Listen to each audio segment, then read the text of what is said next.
Trời hai luôn. Tôi bưởi lần nữa. Chúng mình làm tôi đây kìa.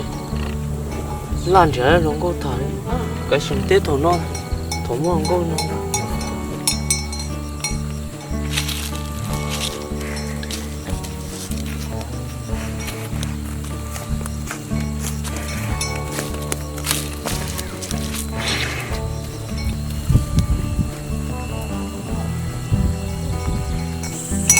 Đây tôi dùng tiếng Hàn trong tôi mở luôn. Nó tỷ lát nữa em mua cứ có cái không sao.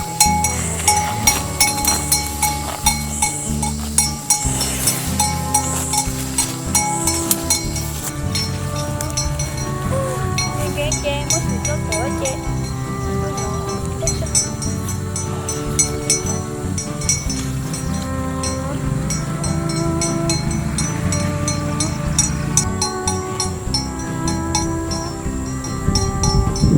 Nếu tụi chị kia đó phải là nói ra là nó sẽ tự chưa thở.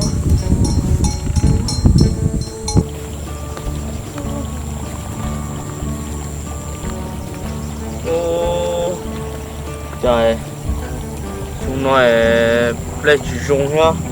Lấy tôi ta nè. Juste tôi muốn nó lấy tôi ta nữa nè. Chẳng phải tôi không coi. Tôi cứ cha chết trò thế nè. Sâu so. Trời hai luôn. Sâu rồi.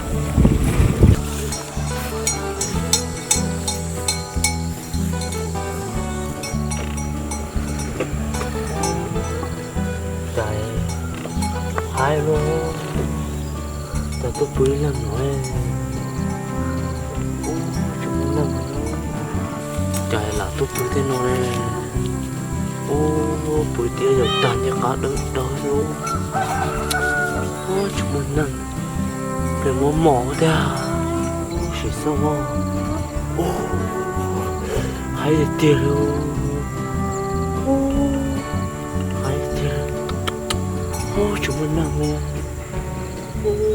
Hay tía.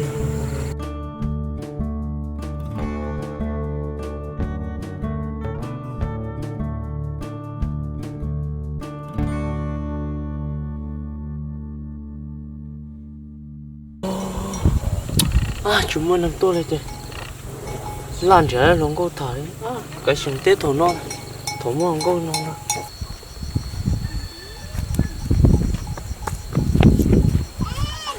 Ba, này lâu này tôi tuổi tôi chỉ bỏ nữa nè, rồi tuổi nè. Nó chỉ bỏ chúng ta nói bỏ. Cảm ơn tụi mình ăn được nè. Thế này tụi lâu tụi mình đâu là do nó tuổi nè cũng sao. Ôi, cô chị cô.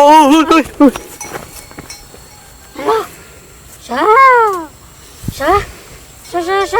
Chơi lâu đã tự tốt bự nào thế sao? Nhìn thỏ. Sao? Mấy tụi muốn tôi mò con à? Hả? Mấy đứa muốn là mò con hả? Mấy đứa muốn mò cô? Hả chị mò? Kìa đang à? Cái tự tốt bự nào chơi chuột thôi là mua, ô ta thấy tôi chỉ nói rồi. Cũng nghe cái cũng nên nó nói liao chắn à. Tôi liao, chơi mà hay chỉ tôi chết được. Tôi chết.